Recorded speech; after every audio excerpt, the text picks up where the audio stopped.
ठीक आहे. आता बघू. आता आपल्याला बघायचं आहे पॉईंट की नेमकं तापमान वाढल्यामुळे किंवा किती वर्षामध्ये किती तापमान वाढेल आणि त्याचे होणारे परिणाम आपल्याला काय दिसायला भेटतील, हा पॉईंट आपल्याला अभ्यासायचा आहे. हा पॉईंट आपल्याला का अभ्यासायचा आहे, कारण की याच्यावरती प्रश्न पडलेला आहे आणि याला व्यवस्थित अभ्यासाचं काय आहे, कारण की याच्यावरती चुका होत आहेत. ठीक आहे. आता आपण बघू बरं का काय. तर ऑब्झर्व करायला जर गेलो तर इथं दिसायला इथं सांगितलेले बऱ्याचशा गोष्टी सांगितल्या आहेत काय बरं का, की जे काही मॅनमेड आता जे काही आपला ग्रीन हाऊस गॅसेस आहेत त्या ग्रीन हाऊस गॅसेस मॅनमेड म्हणजे माणूस पण त्या ग्रीन हाऊस गॅसला तयार करतोय कारखान्यामधून. बरोबर आहे. बरोबर. तर मग आता आपल्याला काय दिसायला भेटलं की 2100 म्हणजे 2100 पर्यंत जर आपण ऑब्झर्व केलं ना तर आपल्याला दिसायला भेटणार की जे काही पृथ्वीचं जे तापमान आहे ते 2 ते 3 डिग्री सेल्सिअस एवढं वाढून जाईल. परीक्षेमध्ये क्वेश्चन कसा विचारला होता, क्वेश्चन विचारला होता की 2100पर्यंत तापमान किती वाढेल, म्हणजे चुकी बरोबर असं अ व ब व क होता, ते MSQ होता. तर त्यांनी म्हटलं होतं की 2100पर्यंत 10 डिग्री सेल्सिअस एवढं तापमान वाढून जाईल. मग हा जो काही हा चुकला होता पॉईंट आला लक्षामध्ये. त्यामुळे काय लक्षात ठेवायचं आहे की 2100पर्यंत जो की आहे हे जे की इंडस्ट्रियलायझेशन आहे याच्यामुळे टेम्परेचर तर वाढतच आहे, बरोबर की, पण 2 ते 3% एवढं वाढणार आहे. एवढी बात जी की आहे आपण लक्षात घेतली, तो की आपण अंदाज काढला असा. आणि हा अंदाज कशावरून काढला मी तुम्ही पुढे जाऊन सांगतो पुढे. ठीक आहे. आता तुम्ही ऑब्झर्व केलं हा असा अंदाज कसा ठरला गेला, कारण की मागची 100 ते 125 वर्ष जर का आपण ऑब्झर्व केली, मागची 100 ते 125 वर्षाची जर का आपण ऑब्झर्व केली तर आपल्याला काय दिसायला भेटत असते बरं का, तर 0.45 to 0.45 plus or minus 0.15 centigrade. So 0.45 plus or minus 0.15 degree Celsius जो काय एवढं टेम्परेचरचं राईज आपल्याला दिसायला भेटते. तुम्ही म्हणा राईज कसं काय, करून बघा, राईजच होणार आहे. तर 0.45 plus or minus 0.15 degree Celsius एवढ्या तापमानाचं जे की आपल्याला राईज दिसायला भेटलं कधी, मागचे 100 ते 125 वर्षात. तो मागचे 100 ते 125 वर्षाचं जर का तुम्ही ऑब्झर्व केलं तर आपल्या नजरेस आलेलं आहे की 0.45 प्लस ऑर मायनस 0.15 डिग्री सेल्सिअसचं तापमान वाढलेलं आहे. मग आता येणाऱ्या पुढच्या 100 वर्षामध्ये डायरेक्ट 2 ते 3 डिग्री सेल्सिअस एवढं तापमान कसं वाढू शकतं, याचं कारण आहे कारण की इंडस्ट्रियलायझेशन. राईट. सो इंडस्ट्रियलायझेशन सगळ्यात जास्त प्रमाणामध्ये दिसायला भेटत आहेत आणि त्याच्यामुळे जेवढे काही ग्रीन हाऊस गॅसेस आहेत ते वातावरणामध्ये पडत आहेत. मोस्टली कार्बन डायऑक्साईड आपल्याला दिसायला भेटत असतो. ठीक आहे. तो एक पॉईंट आपण लक्षात घेतला. नंतर पुढे जर बघायला गेलात तो हा पॉईंट झाला. नंतर पुढे जर ऑब्झर्व केलं तर आता काय म्हटलेलं आहे की 2025पर्यंत एक असं म्हणजे एक अंदाज लावला होता की 2025पर्यंत जो की आहे 2025पर्यंत 1 डिग्री सेंटीग्रेड जो की आहे टेम्परेचरमध्ये वातावरण दिसायला म्हणजे वाढ दिसायला भेटेल. हे जे की नाही ही कहाणी कधीची आहे, समजा ही कहाणी 2015ची आहे, कारण की जे पुस्तक मी यूज करतोय ते 2015चं आहे. याचा आपण अंदाज घेऊन चालूया की 2015ला असा अंदाज लावला गेला की सध्याचं जे काही टेम्परेचर आहे पृथ्वीचं त्या पृथ्वीच्या टेम्परेचरपेक्षा 1 डिग्री सेंटीग्रेड 2025मध्येच वाढून जाणार आहे. राईट. असा अंदाज लावण्यात आला. तर 2025पर्यंत जे की टेम्परेचर आहे ते 1 डिग्री सेंटीग्रेड जे की आहे एवढं वाढून जाणार आहे. आणि आपण बात केली की 2100 एवढ्यापर्यंत की आहे 3 डिग्री सेल्सिअसची वाढ आपल्याला दिसायला भेटत असते. हे पॉईंट असे रिलेट केले गेले किंवा असा अंदाज लावण्यात आला. एवढी बात तुमच्या लक्षामध्ये आली असणार. ठीक आहे. तर आपण दोनच पॉईंट बघितलं, मागच्या 100 वर्षामध्ये किती टेम्परेचर राईज झालेले ते आणि 2100पर्यंत टेम्परेचर किती राईज होणार आहे ते, हे दोन गोष्टी आपण ऑब्झर्व केल्या आहेत. पुढे जाऊया. तर पुढे जे की आहे पुढे जर आपण ऑब्झर्व करायला गेलो तर एक पॅनल आहे. ठीक आहे. इंटरनॅशनल लेवलला एक पॅनल आहे. त्या इंटरनॅशनल लेवलला पॅनल जी की आहे ती आपल्याला पृथ्वीच्या टेम्परेचरबद्दल माहिती सांगत असते की पृथ्वीचं टेम्परेचर जे की ना भविष्यामध्ये किती वाढू शकतं, काय वाढू शकतं, असा अंदाज जे ना आपल्याला सांगत असते. तर ती कोणती संस्था आहे, IPCC म्हणून. IPCC हे IPCC काय काम करते लक्षात घ्या. सो IPCCचा लॉंग फॉर्म काय आहे तेही सांगून देतो. सो UNIPCC ते ॲक्च्युली IPCC आहे, बट इथं याच्यामध्ये मी UNIPCC म्हणतो. ठीक. तर UNIPCC म्हणजे काय, तर युनायटेड नेशन इंटरगव्हर्नमेंटल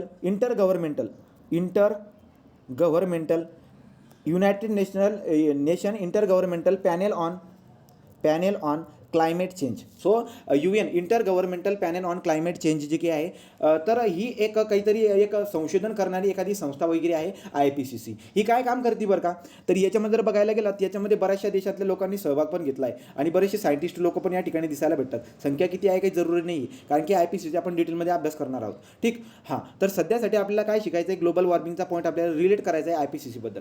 तर मग हे IPCCने एक माहिती दिली आपल्याला. IPCCने आपल्याला एक माहिती दिली किंवा एक अहवाल जो आहे ना अहवाल सादर केला. अहवाल काय सादर केला बरं का IPCCने, तर IPCCने सांगितलं, पहिला पॉईंट सांगितला की इंटरनॅशनल लेवलला इंटरनॅशनल लेवलला जे टेम्परेचर आहे ना ते टेम्परेचर 2100पर्यंत 1.1 degree centigrade to 6.4 degree centigrade एवढं वाढायची शक्यता आहे. लक्षात घ्या. काय सांगितलं बरं का IPCC वाल्यांनी. तर IPCC वाले जे काही आहेत ते बऱ्याचशा वातावरणाबद्दल जे काही आहेत अंदाज लावतील किंवा वातावरणाचा अभ्यास करताना दिसायला भेटते. ही अशी संस्था एक आहे. ठीक आहे. तर यांनी एक अहवाल तयार केला आणि त्यांनी सांगितलं की इंटरनॅशनल लेवलला ग्लोबली जे काही आहे ना पृथ्वीचं जे टेम्परेचर आहे 2100पर्यंत 1.1 डिग्री सेंटीग्रेड ते 6.4 डिग्री सेंटीग्रेड वाढण्याची शक्यता आहे. आपण याच्या अगोदर जनरल एक अंदाज लावला होता की चला बाबा असं जे की ना वाढू शकतं, ती बात आपण केली होती. ठीक आहे. तर मग हे एक अंदाज आपण बघितला. पुढे जर बघायला गेलो तर काय बरं का, तर पुढचा पॉईंट जर बघायला गेलो तर काय सर CO2. आता हे जे ना हे अहवालामध्ये सांगतात IPCCचा जो काही अहवाल आहे ना त्याच्यामधला मी पहिला पॉईंट तुम्हाला मी सांगितला. नंतर जर तुम्ही बघायला गेलात तर त्यांनी काय सांगितलं की अगोदर ज्या इंडस्ट्री होत्या IPCC काय म्हणते माहिती आहे का की अगोदर ज्या इंडस्ट्री होत्या त्या इंडस्ट्रीमधून कार्बन डायऑक्साईड तयार होत होता. बरोबर आहे, सगळ्यांना माहिती आहे. तर अगोदरच्या इंडस्ट्री ज्या की होत्या त्या कार्बन डायऑक्साईड तयार करत होत्या. तर तेव्हा पण वातावरणामध्ये खूप जास्त प्रमाणामध्ये कार्बन डायऑक्साईड तयार झाला होता. ओके. आता काय म्हणतायत की जो अगोदरचा जो काही प्रमाण आहे वातावरणामध्ये कार्बन डायऑक्साईडचा त्याच्यापेक्षा दुप्पटचं जर का प्रमाण झालं तर लक्षात घ्यायचं काय सांगितलं या अहवालामध्ये 2 डिग्री सेंटीग्रेड ते 4.5 डिग्री सेंटीग्रेड एवढं जे की आहे एवढं टेम्परेचरमध्ये राईज होईल. राईट. तो एक पर्टिक्युलरली जो काही आहे एक काहीतरी टाईम पिरियड असेल. त्या टाईम पिरियडच्या अगोदर जो कार्बन डायऑक्साईड वातावरणामध्ये होता त्याच्या दुप्पटीचा जर का वातावरणामध्ये कार्बन डायऑक्साईड झाला ना तर टेम्परेचरची वाढ होणारच आहे. राईट की नाही. तर किती होणार आहे 2 डिग्री ते 4.5 डिग्रीचं एवढं वाढताना दिसायला भेटणार आहे. राईट. तो कार्बन डायऑक्साईडचं प्रमाण जे काही आपलं प्री इंडस्ट्रियलायझेशन ज्याला म्हणतो आपण पूर्व औद्योगिकीकरण. राईट. सो प्री इंडस्ट्रियलायझेशनमध्ये जो कार्बन डायऑक्साईड बाहेर निघत होता त्याच्या दुप्पट एवढं जर का प्रमाण वातावरणामध्ये कार्बन डायऑक्साईड जर का झालं तर 2 डिग्री सेंटीग्रेड ते 4.5 डिग्री सेंटीग्रेड जे काय आहे एवढं टेम्परेचर इन्क्रीज होणार आहे. ओके. हा पॉईंट जो काय आहे त्या अहवालामध्ये सांगितले गेला जो अहवाल IPCCने दिला होता. लांब फॉर्म काय आहे inter governmental panel on the climate change. इथपर्यंत बात तुम्हाला कळते का मी जे बोलतोय मराठीमध्ये कळतंय का. ठीक आहे. मराठीमध्ये कळतंय. हां. मी तुम्हाला एवढं का शिकवतोय तुम्हाला कळले. ठीक आहे. हे सगळ्या गोष्टी मी एवढं का सांगतोय कारण की क्वेश्चन बनत आहे. 2-2 मार्काला एक क्वेश्चन आहे, 1 मार्काला बी नाही आहे. ठीक आहे. पुढे जाऊ. आता पुढे जर ऑब्झर्व करत तर काय अजून या अहवालामध्ये हे तर 2 पॉईंट झाले गड्या. एक पॉईंट सांगितलं गेलं की 2100पर्यंत तापमान वाढणार आहे आणि जर का प्री इंडस्ट्रियलायझेशनमध्ये जो कार्बन तयार होता त्याच्यापेक्षा दुप्पट जर का तयार झालं तर टेम्परेचर किती वाढणार आहे ती बात सांगितली गेली. आता जे पोलर आईस असतात आपले तर पोलर आईस आपण पुढे जाऊन शिकणार आहोत. पोलर आईस तर पोलर आईस म्हणजे काय बरं का तर पोलच्या ठिकाणी थंडी वगैरे असते, बर्फ वगैरे पडत असतात. तो पोलर आईस जो काही आहे ना तापमानामुळे काय होत असतो आता आपण बघतोय ना तर ग्लोबल वॉर्मिंगमुळे जो काही आहे पोलरवरचा जो आईस आहे तो वितळत असतो. पोलरवरचा आईस काय करतो वितळत असतो. आणि तुम्हाला माहिती बरं का काय जर का समजा बर्फाळ एरिया जर का वितळला तर त्याच्यामुळे हिमनद्या वाहतात. आपली जी गंगोत्री नदी वगैरे जी आहे ती गंगोत्री नदीवरून येत असते वाहत. बरोबर का. तर ती एक हिमनदी आहे. हिमनदी म्हणजे काय तिचं उगमस्थान जर बघायला गेलं ते बर्फामधून वितळून ती नदी तयार होत असते. पुढे जाऊन कुठेतरी दिसायला भेटणार आहे. आपण तो गुगलमध्ये बघणार आहोत ती बात. तो आता घडते काय बरं का कहाणी काय घडते तर इथं ऑब्झर्व जर करायला गेलो आपण तर काय म्हणतोय मी की जे पोलर आईस आहेत ते पोलर आईस ग्लोबल वॉर्मिंगमुळे वितळतील. तो IPCC काय म्हणतायत की पोलर आईस जे काही हे टेम्परेचर इन्क्रीज होत आहेत ना त्याच्यामुळे ते वितळतील. राईट. वितळतील आणि 2100पर्यंत जर बघायला गेलात तर काय 18 ते 59 सेंटीमीटर एवढं लक्षात घ्या. जे काही समुद्र आहेत समुद्र म्हणतोय मी. राईट का. तर जेवढे समुद्र दिसायला भेटतात तुम्ही त्या पोलरच्या साईडचे म्हणा किंवा त्याच्या नजीकचे समुद्र म्हणा तर पोलरच्या साईडचे किंवा त्याच्या नजीकचे समुद्र जे काही आहेत त्या समुद्राची पातळी जर का मेजर केली ना तर 18 सेंटीमीटर ते 59 एवढे त्यांच्या डेप्थमध्ये इन्क्रीज होताना दिसायला भेटेल. का असं का बरं का कारण की जो पोलर आईस आहे तो पोलर आईस वितळतोय. तर मग तो पॉईंट काय सांगितला IPCCने की जे पोलर आईस आहेत ते पोलर आईस 2100पर्यंत खूप जास्त प्रमाणामध्ये वितळून जातील आणि त्यांच्या वितळल्यामुळे जे काही आहेत ते पोलर रिजनच्या साईडला असणारे जेवढे काही समुद्र असतील त्या समुद्राची जी पातळी आहे ती 1859 सेंटीमीटर एवढी राईज होऊन जाईल. एकदम कटेकट अंदाज देते ही IPCC. ओके. ही बात बघितली.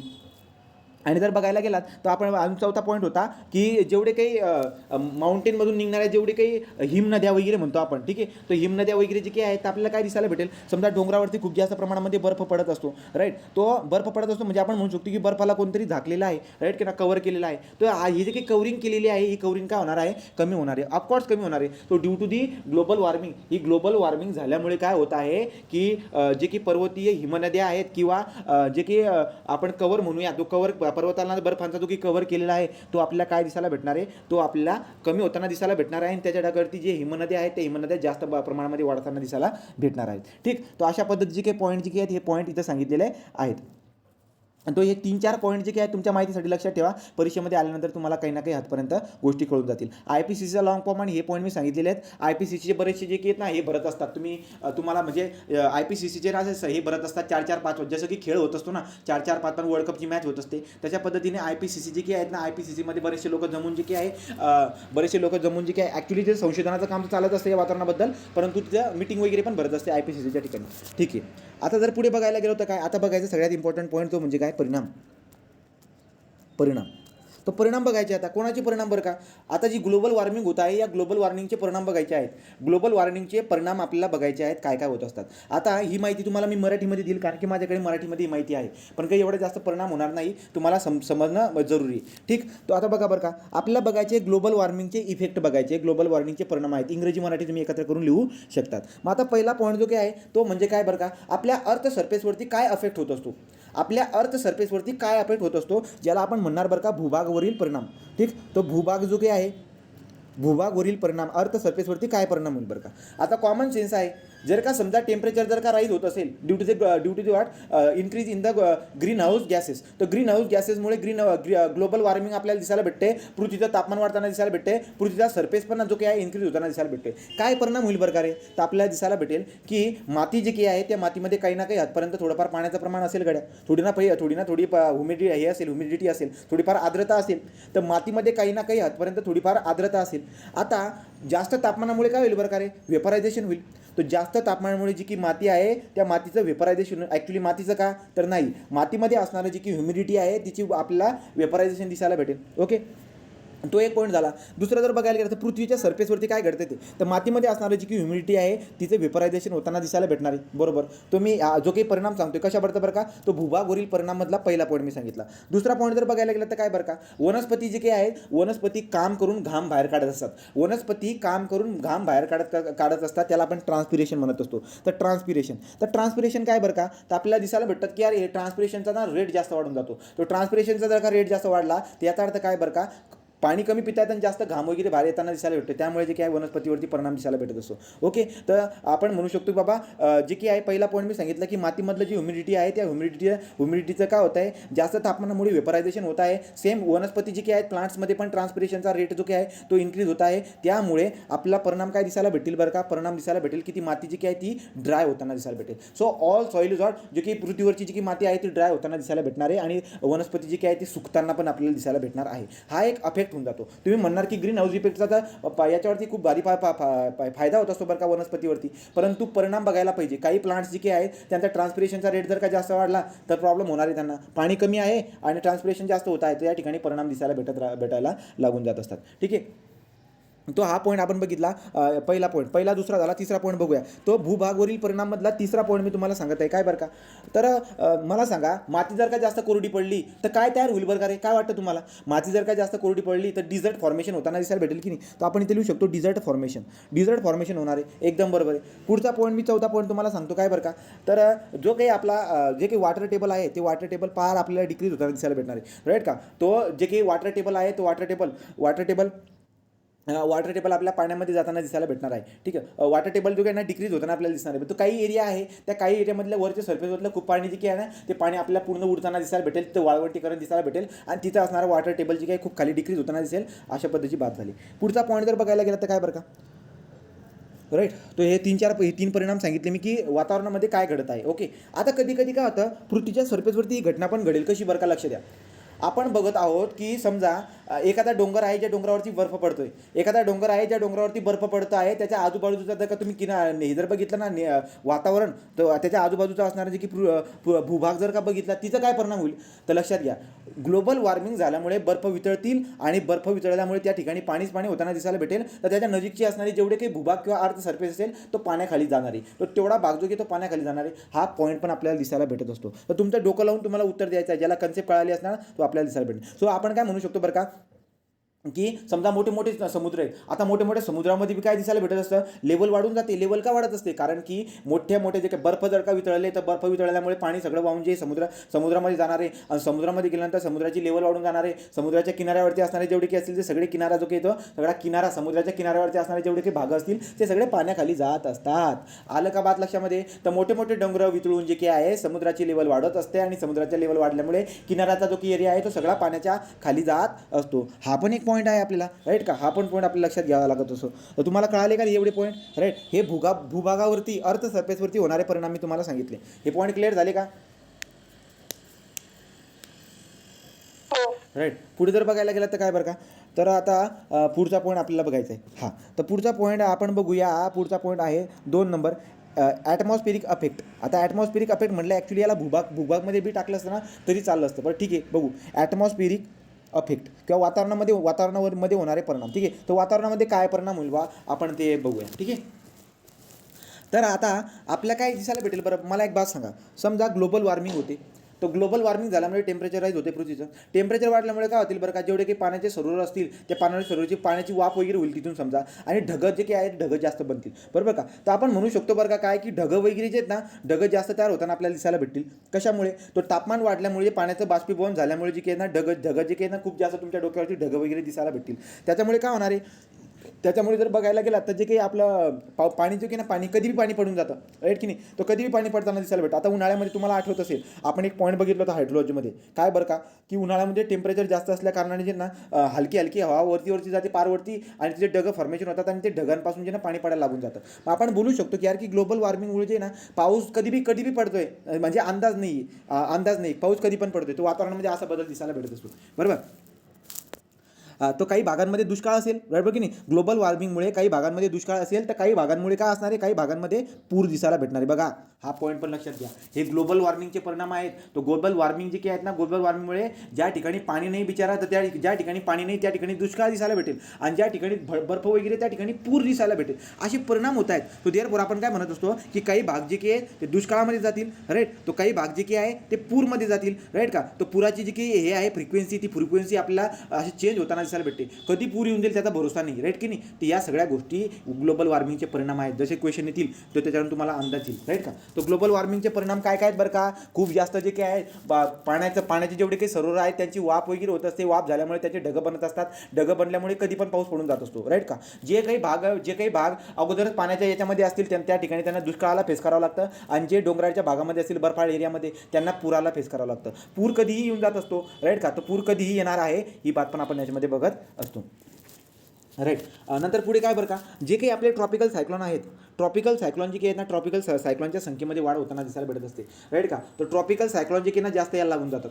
तर मग ग्लोबल वॉर्मिंगमुळे ट्रॉपिकल सायक्लॉन जी काही आहे त्यांची इंटेन्सिटी पण इन्क्रीज होऊन जाते. So intensity of the tropical cyclone is also going to be increase due to the global warming. तर ग्लोबल वॉर्मिंगमुळे दुष्काळ होतोय, ग्लोबल वॉर्मिंगमुळे पूर येत आहेत, ग्लोबल वॉर्मिंगमुळे ट्रॉपिकल सायक्लॉनची इंटेन्सिटी वाढत आहे, ग्लोबल वॉर्मिंगमुळे जे काही कधीही पाऊस पडायला लागून जातो आहे, कारण की कधीही हे होऊन जात आहे. आणि जर बघायला गेलं तर ग्लोबल वॉर्मिंगमुळे जे काही मातीमधलं सगळं पाणी उडून जात आहे, त्या ठिकाणी वाळवंटीकरण होताना पण दिसायला भेटत आहे. आणि ग्लोबल वॉर्मिंगमुळे जे काही आहे समुद्राच्या किनारा असणारा जेवढा काही पोर्शन असेल तो पाण्याखाली पण जातो आहे. तर तुम्हाला गोष्टी रिलेट करता यायला पाहिजे, राईट. नंतर जर बघायला गेलं तर ग्लोबल वॉर्मिंगमुळे जी काय आपल्या एअरची जी स्पीड आहे त्या एअरची स्पीडमध्ये आपल्याला इन्क्रीज होताना दिसायला भेटत असते. हवा जास्त, तुम्हाला आपण पुढे जाऊन बघणार आहोत एक एक परिणाम बघणार आहोत. तर ग्लोबल वॉर्मिंगमुळे जी की एअरचा स्पीड आहे ना, तो एअरचा स्पीड वाढताना आपल्याला दिसायला भेटतो. एअरचा स्पीड कसा वाढत असतो बरं का, उन्हाळ्यामध्ये बघा. उन्हाळ्यामध्ये जर बघायला गेलात ना, जास्त करून उन्हाळ्यामध्ये जर तुम्ही ऑब्झर्व केलं ना, उन्हाळ्यामध्ये दिवसभर पृथ्वी सगळे शोषून घेत असते. तर तुम्हाला हवेचा स्पीड जास्त करून उन्हाळ्यामध्ये जास्त दिसायला भेटतो. हवा खूप जास्त इकडे तिकडे गावामध्ये जास्त असते, ठीक आहे. तो आपण म्हणू शकतो की हवेचा जो की स्पीड आहे, speed of the air is going to be increases.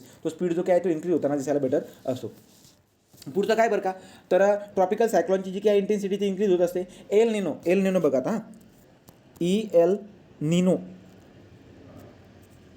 हां, हे एल निनो आणि एक ली निनो, ठीक आहे. तो एल निनो आणि एक ली निनो असतो. एल निनो आणि ली निनो म्हणजे काय बरं का, लक्ष द्या. पॅसिफिक महासागर जे काही आहेत ना, तिकडचे पॅसिफिक महासागर, तर पॅसिफिक महासागरचा जो की तिकडचा पट्टा असतो ना, त्या ठिकाणी जे महासागर आहेत ना, ते कधी थंड तर कधी गरम असं बिहेव करत असतं. जसं की आपल्याकडे जर बघायला गेलं तर 4 महिने पाऊस आहे, 4 महिने थंडी आहे, 4 महिने ऊन आहे, अशा पद्धतीने जे की सीझन आहे ठरलेले आहेत ना, तर त्याप्रमाणे तिकडचे जे की महासागर आहेत ना, ते महासागर काही महिने जे की आहेत ना थंडी राहतात तर काही महिने गरम राहतात, बरोबर का. तो एल निनो म्हणजे गरमी, म्हणजे ते महासागर जे काही आहेत त्यांचं टेम्परेचर जे काही आहे ते तुम्हाला गरम म्हणजे गरमाट हे करणार. आणि लीनिनो म्हणजे काय बरं का, तर लीनिनो म्हणजे काय, थंड. तर ते महासागर जे काही आहेत ते महासागर काही महिने गरम राहतील तर काही महिने जे काय थंड राहतील. काही महिने जे की थंड राहतील त्यांना आपण लीनिनो म्हणत असतो, आणि जे गरम असतात त्याला आपण एल निनो म्हणत असतो. मग आता याच्यामध्ये काय दिसायला भेटेल बरं, तर ग्लोबल वॉर्मिंगमुळे जो इल निनो आणि ली निनो जो काही आहे यांच्या फ्रिक्वेन्सीमध्ये आपल्याला चेंजेस दिसायला भेटणार. म्हणजे काय बरं का, जसं की सीझन कधी बी येऊन जाईल त्याचा, कधीही पाणी थंड असेल आणि कधीही पाणी गरम असेल, तो त्याचा जो पर्टिक्युलर सीझन होता त्या सीझनमध्ये आपल्याला काय दिसायला भेटतो, चेंजेस दिसायला भेटत असतो. देअरफॉर काय बोलणार बरं का मी, की इल निनो जे काही आहे त्याची जी फ्रिक्वेन्सी आहे त्या फ्रिक्वेन्सीमध्ये आपल्याला काय दिसायला भेटेल, घट दिसायला भेटेल, डिक्रीजिंग दिसायला भेटेल. तो इल निनो जो काही त्याच्यामध्ये आपल्याला डिक्रीजिंग दिसायला भेटेल, इन्क्रीजिंग दिसायला भेटेल. तो देअरफॉर जे काही ना अशा पद्धतीचे काही परिणाम आपल्याला दिसायला भेटत असतात. राईट.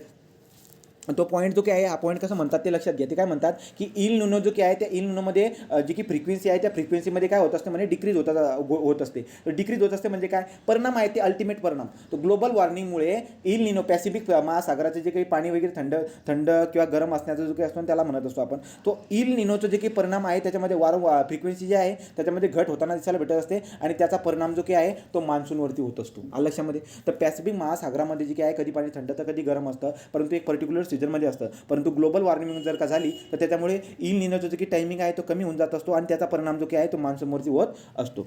लक्षामध्ये. तो हा पॉईंट मी तुम्हाला कव्हर करून दिला. नंतर जर बघायला गेलं तर काय बरं का, तर तुम्ही जर बघायला गेलात तर जे वारे वगैरे असतील, वारे आता तुम्ही बघा ना, उन्हाळ्यामध्ये जर का दुपारी जाऊन जर का बसले ना, अशी गरम वाफ लागत असते. ही गरम वाफ म्हणजे कशाचं आहे, ती ग्लोबल वॉर्मिंगचं एक रिझन आहे. सो गरम जी की वाफा हे लागत असताना आपल्या ठीक आहे शरीराला, ते सगळ्या जे काय आहेत त्या ग्लोबल वॉर्मिंगचे काय आहेत आपल्या परिणाम आहेत. ठीक. तो हा इथपर्यंत पॉईंट मी क्लिअर केले. पुढे जर बघायला गेलं तर काय पुढचा पॉईंट आहे समुद्रावरती. आता जी की समुद्र आहे, समुद्रावरती ॲक्च्युली समुद्रावरती होणारे परिणाम आपण ऑब्झर्व केलेच आहे, परंतु एक पर्टिक्युलर समुद्रावरती होणारे परिणाम. ठीक आहे.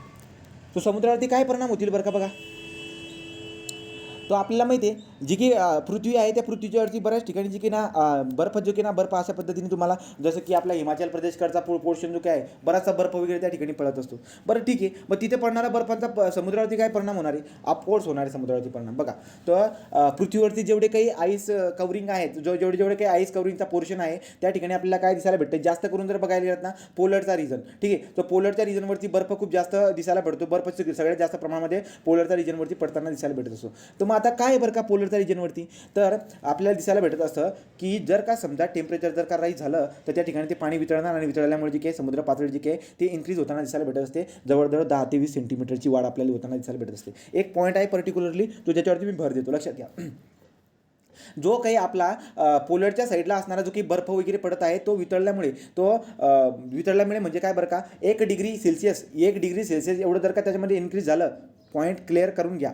जर का समजा टेम्परेचरमध्ये 1 डिग्री सेल्सिअस एवढं जर का परिणाम झाला तर पोलर साईडला पडलेला जेवढा काही बर्फ आहे तो वितळल्यामुळे समुद्र पातळी जी काही आहे ती वाढत असते 10 ते 20 सेंटीमीटर एवढी. ठीक आहे. तो 10 ते 20 सेंटीमीटरची जी काही आहे आपल्या समुद्राची जी काही सपाटी आहे, समुद्राची जी पातळी आहे ती वाढताना दिसायला भेटते. हा पॉईंट मी तुम्हाला क्लिअर केलेला पण आहे. ठीक आहे. जसा क्वेश्चन येईल त्याला तुम्हाला अजून चांगल्या पद्धतीने बात कळून जाणार आहे. ठीक आहे. मग आता काय होतं बरं का, समुद्राची पातळी जर वाढत आहे, टेम्परेचर वाढल्यामुळे समुद्राची पातळी वाढते. एकदम बरोबर आहे. मग आता काय होईल बरं का याचे परिणाम, तर समुद्र पातळी वाढल्यामुळे त्याच्या किनाऱ्याजवळील जेवढे काही अर्थ सरफेस किंवा भूभाग असतील ते सगळे भूभाग कशामध्ये जातील, पाण्याखाली जातील. राईट का. तो जेवढे काही किनाऱ्यावरील भूभाग आहे ते सगळे पाण्याखाली जातील. राईट. नंतर पुढे काय बरं का, तो पाण्याखाली झाल्यामुळे काय बराचसा जो काही नुकसान होताना आपल्याला दिसायला भेटणार आहे, हा एक पॉईंट असतो. नंतर तुम्ही जर बघायला गेलात नद्या असतील. राईट का. तो नद्या असतील किंवा काही समुद्र असतील, नद्या किंवा उपसागर किंवा समुद्र यांच्यामध्ये जर बघायला गेलात ना तर ग्लोबल वॉर्मिंग झाल्यामुळे बर्फ वगैरे वितळल्यामुळे बारीक स्ट्रीमा वाहून मोठ्या नदीमध्ये जातात. मोठी नदी जाऊन समुद्राला जाऊन भेटते. तर समुद्रामध्ये आणि महासागरामध्ये किंवा उपसागरामध्ये काय होत आहे, जे की याचं साल्टचं जे की प्रमाण आहे, साल्टचं प्रमाण पण वाढत आहे. मी पॉईंट काय सांगतोय लक्षात घ्या. जर का समजा ग्लोबल वॉर्मिंग झाली तर टेम्परेचर वाढणार आहे. 1 डिग्री सेल्सिअस एवढं जर का टेम्परेचर वाढलं तर 10 ते 20 सेंटीमीटरची लेअर वाढून जात असते. एक अंदाज आहे आपला. IPCCने आपल्याला वेगळी बात सांगितलेली, मी ही तुम्हाला वेगळी बात सांगितली. 1 डिग्री सेल्सिअसपर्यंत वाढल्यावरती मी बात तुम्हाला सांगितली. ओके. नंतर आपण काय बघितलं बरं का, किनाऱ्यावर जेवढे काही भूभाग आहे तो जो काही आहे सगळं पाण्यामध्ये जाताना दिसायला भेटत असतो. हा पॉईंट आपण बघितला. नंतर आपण ऑब्झर्व केलं काय बरं का, की जेवढे काही नद्या किंवा उपसागर असतील त्यांच्यामध्ये साल्टचं प्रमाण जे ना इन्क्रीज होताना दिसायला भेटेल. याच्यावरती भर द्या. एक इल निनोवरती भर द्या, एक साल्टचं जे की ना त्याच्यावरती भर द्या क्वेश्चन आहे. ठीक आहे. पुढे जाऊ. नंतर जर तुम्ही बघायला गेलात तर काय बरं का, तर जे वादळं वगैरे येतात ना, त्या वादळांची जी काही आहे समुद्रामधून येणारे जे काही वादळं आहेत त्यांची पण आपल्याला इंटेन्सिटी वाढताना आपण बोलू ना चालू की ट्रॉपिकल सायक्लोन जे काय त्यांची इंटेन्सिटी वाढताना दिसायला भेटत असते, राईट का. सो समुद्रामध्ये पाण्याची वाढ झाल्यामुळे बरेचसे परिणाम दिसायला भेटत असतात. त्या वादळं वगैरे पण तयार होतील, ठीक आहे. पाण्याची पातळी वाढल्यामुळे समुद्राच्या किनाऱ्यावरचे असणारे जेवढे काही भूभाग आहेत ते पण पाण्याखाली जातील, राईट. नंतर तुम्हाला दिसायला भेटेल की पाण्याचं जे काही आहे पाणी जे काही आहे ते पाणी खूप साऱ्या मातीला वाहून इकडून तिकडून आणत असते. त्यामुळे नद्यांमध्ये म्हणा किंवा उपसागरांमध्ये सालचं प्रमाण पण आपल्याला इन्क्रीज होताना दिसायला भेटत असतं, ठीक आहे. तो हा पॉईंट आपण बघितलेला आहे. तर मग आता जे काही कमी उंचावरती प्रदेश असतात, आता बरेचसे कमी उंचावरती प्रदेश आहेत बरं का. कोणते बरं का, तर कमी उंचावरती असणारे बरेचसे प्रदेश आहेत. जर तुम्हाला पृथ्वीवरती जर कमी सांगायला गेलो तर जसं की काय बरं का, मालदीव आहे, मालदीव झालं. नंतर मार्शल बेटं, राईट का, मार्शल बेटे. सो मार्शल आयलँड, मार्शल बेटे झालं, मालदीव, मार्शल बेटे. नंतर बांगलादेश हे जे काही आहेत ना, हे सगळे कुठे आहेत बरं का, कमी उंचीवरचे प्रदेश येते, हे कमी उंचीवरचे प्रदेश आहेत. नंतर पुढे इजिप्त पण झालं, सो इजिप्त झालं, बांगलादेश झालं, मालदीव झालं, मार्शल बेटे झालं, सेचिलिस. हे सगळे जे काही प्रदेश आहेत ना, हे कुठे आहेत, हे प्रदेश वगैरे देश वगैरे काय म्हणतात तुम्ही ते, तो हे सगळे प्रदेश. अजून आहे याच्यामध्ये लुसियाना, उत्तर कॅरोलिना, लुसियाना, फ्लोरिज. सो फ्लोरिज, लुसियाना, उत्तर कॅरोलिना, बांगलादेश, इजिप्त, मार्शलची बेटे, मालदीव, सेचिलिस, हे सगळे जे काही आहेत ना कमी उंचावरचे प्रदेश आहेत किंवा बेटा आहेत. तर त्यामुळे यांना काय बरं का, हे प्रदेश जे काही आहेत हे पाण्याखाली जात असतात आणि यांना खूप गोष्टींना फेस करावं लागतात. तर संशोधकांनी असं सांगितले की काही दिवसानंतर जे काही ना हे सगळे पाण्याखाली चालले जातील डायरेक्ट ग्लोबल वॉर्मिंगमुळे. तर त्यामुळे आपल्याला खूप जास्त लक्ष द्यावं लागणार या गोष्टींकडे, ठीक आहे. तो कमी उंचावरती जेवढे काही प्रदेश आहेत त्यांना त्यांच्या भूभागावरती खूप सारं पाणी जे काही आहे ते पाणी जे पाण्याच्या खाली हे जात असतात, ठीक आहे. हा पॉईंट क्लिअर केला. पुढे जर बघायला गेलं तर काय बरं का, पुढचा पॉईंट आहे आता आपला बायोडायव्हर्सिटीवरती काय परिणाम होतो. सो बायोडायव्हर्सिटीवरती होणारे परिणाम, ठीक आहे. सो बायोडायव्हर्सिटीवरती काय परिणाम होतील बरं का रे, तर तुम्हाला दिसायला भेटेल जसं की काय बघूया, आपले जे की मोठे मोठे महासागर वगैरे आहेत त्या महासागरामध्ये काय होतं, पाण्याची लेवल वाढते. फक्त पाण्याची लेवल वाढते का, बिलकुल पण नाही, साल्टची लेवल पण वाढते. तो साल्टची लेवल वाढल्यामुळे काय होतं बरं का, आपल्याला एक बात कळते काय बरं का, की ग्लोबल वॉर्मिंग झाल्यामुळे बर्फ वगैरे वितळून सगळं महासागरामध्ये जमा झाला, पाण्याची लेवल वाढून गेली, वाऱ्याची लेवलच वाढली का, तर नाही, बरीचशी माती इकडून तिकडून वाहून आणल्यामुळे सालचं प्रमाण पण वाढलं. आता जे काही सालचं प्रमाण वाढलेलं आहे हे समुद्रामध्ये असणारे जेवढे काही प्राणी वगैरे असतील छोटे छोटे त्यांना हे साल्टचं प्रमाण चालणार नाही, राईट का. तो त्यांना हे साल्टचं प्रमाण चालणार नाही आहे. त्याच्यामुळे काय होतील, ते जे छोटे छोटे प्राणी वगैरे जे आहेत ते मरतील, ते नष्ट पावतील. ते नष्ट पावल्यामुळे काय होत असतं हे आपण कधीपासून बोलत आलेलो आहोत, ठीक आहे. तर त्यांच्यामुळे जे की फूड सायकल आहे आपली तिची आपल्याला चेंज होताना दिसायला भेटत असते किंवा खंडित होताना दिसायला भेटत असते फूड सायकल, ओके. सो आपण काय म्हणू शकतो बरं का, की बरेचसे जे काही हे आहेत प्राणी वगैरे ते नष्ट होताना आपल्याला दिसायला भेटत असतात, ठीक आहे. ते बऱ्याचशा प्रजाती जे काही आहेत त्यांचा आपल्याला नष्ट होताना दिसायला भेटतो, त्यांचा आपल्याला ऱ्हास होताना दिसायला भेटत असतो, ठीक आहे. तो ग्लोबल वॉर्मिंगचे हे अल्टिमेटली परिणाम दिसायला भेटत असतात, की बरेचसे जे की हे आहेत जीव प्रजाती जे काही त्यांचा नाश होताना आपल्याला दिसायला भेटत असतो. नंतर पुढे काय बरं का, आता तर ग्लोबल वॉर्मिंगमुळे काय होत असते, ग्लोबल वॉर्मिंगमुळे काय होणार आहे की आतमध्ये पाण्याची लेवल वाढलेली आहे, राईट. सो आतमध्ये पाण्याची लेवल वाढलेली आहे, त्यामुळे आतमध्ये काय होणार आहे, एक तर साल्टचं प्रमाण सांगितलं, साल्टचं प्रमाण लक्षामध्ये ठेवायचा. त्याच्यामुळे बरेचसे प्राणी वगैरे जे की ते आतमध्ये मरत असतात, राईट. आणि बरेचसे फोटोसिंथेसिसचे जे की होतं आतमध्ये व्हायचं आहे ते सुद्धा घटून जातं. सांगायचं तात्पर्य काय, पाण्याची लेवल वाढल्यामुळे आणि साल्टचं प्रमाण वाढल्यामुळे आतमध्ये काही वनस्पती पण असतात याच्यामध्ये, त्यांना जी काही त्यांची फोटोसिंथेसिस प्रोसेस व्यवस्थित होत नाही. आणि फोटोसिंथेसिस व्यवस्थित जर का झाली नाही तर ते आतमध्ये असणारे प्लांट्स पण मरण पावतात आणि त्यांच्यावरती जगणारे प्राणी पण मरण पावत असतात. त्यामुळे आपण डायरेक्टली बोलत असतो बाबा की बराचसा जीवप्रजातीचा ऱ्हास होताना आपल्याला दिसायला भेटत असतो, ठीक आहे. ते समुद्रावरती असू द्या किंवा तुम्ही मग जमिनीवरती पण बघू शकता. तर जमिनीवरती ग्लोबल वॉर्मिंगमुळे बरेचसे जे काही आहेत, बरेचसे प्राणी जे काही, आता तुम्ही विचार करा, एखादा सापवर जर का रोडावरती सोडून दिलं ना गरम याच्यामध्ये, तर तडफडून 1 मिनिटामध्ये मरून जात असतो. तो जे काही ग्लोबल वॉर्मिंग आहे त्याच्यामुळे बरेचसे जीवप्रजाती जे आहेत त्यांचा ऱ्हास होताना आपल्याला दिसायला भेटत असतो. तो जनरल बोला किंवा महासागरामध्ये बोललं तरी पण चालणार आहे. आता आपण बघूया की यार ह्युमन हेल्थवरती काय परिणाम होतोय, ह्युमन हेल्थवरती काय परिणाम होतोय. तर ह्युमन हेल्थवरती जर बघायला गेलं तर काय बरं का, तर जी की दुष्काळ आहे, दुष्काळ झाला, दुष्काळ, राईट का, झाला, दुष्काळ झाला, यांची फ्रिक्वेन्सी आपल्याला इन्क्रीज होताना दिसायला भेटणार आहे. तर फ्रिक्वेन्सी वारंवारता जी काही आणखी दुष्काळ झाला, पूर झाला, यांची फ्रिक्वेन्सी वाढताना दिसायला भेटणार आहे. ज्या ठिकाणी पाणी कमी आहे ऑलरेडी त्या ठिकाणी दुष्काळ दिसायला भेटणार आहे. जो एखाद्या नदीच्या ठिकाणी किनाऱ्यावरती असेल त्या ठिकाणी पूर वगैरे येताना दिसायला भेटणार आहे. तो आपण बोलणार की दुष्काळ आणि पूर जे काही यांची फ्रिक्वेन्सीमध्ये आपल्याला वाढ वगैरे होताना दिसायला भेटत असते. पुढे काय बरं का, तर माणसावरती परिणाम काय होत असतात बरं का. समजा आता मला एक बात सांगा, ग्लोबल वॉर्मिंग झाल्यामुळे शेतामध्ये जबरदस्त ऊन पडत असतं दुपारी, ठीक आहे. तो सकाळ रात्र सगळ्यांचं टेम्परेचर ॲक्च्युली जर का बघायला गेलं तर रात्रीसुद्धा जी ना रात्री ते आपल्याला झोपताना रात्री गरमी होत असते. तर मला एक बात सांगा, ग्लोबल वॉर्मिंग जर का होत असेल तर रात्री सुखाची झोप पण लागत नाही, पूर्ण गरमाहट महसूस होते. त्यामुळे काय होतील बरं का, आरोग्य जे काही आरोग्य खराब होताना दिसायला भेटत असतात. तो जी गरम गरम वाफ असते त्या गरम गरम वाफामुळे जी काही आहे आरोग्यावरती किंवा हेल्थ जी काही आहे ती हेल्थवरती परिणाम होताना आपल्याला दिसायला भेटत असतो. आणि ग्लोबल वॉर्मिंगमुळे काही रोग जे आहेत ना ते रोगसुद्धा त्या रोगांचा पण काय होत असतो, प्रसार होत असतो. तर कोणत्या, तुम्हाला प्रश्न विचारला आहे, ग्लोबल वॉर्मिंगमुळे कोणत्या रोगांचा प्रसार होत असतो, तर कोणत्या रोगांचा प्रसार होत असतो लक्षात घेऊन घ्या. डेंग्यू,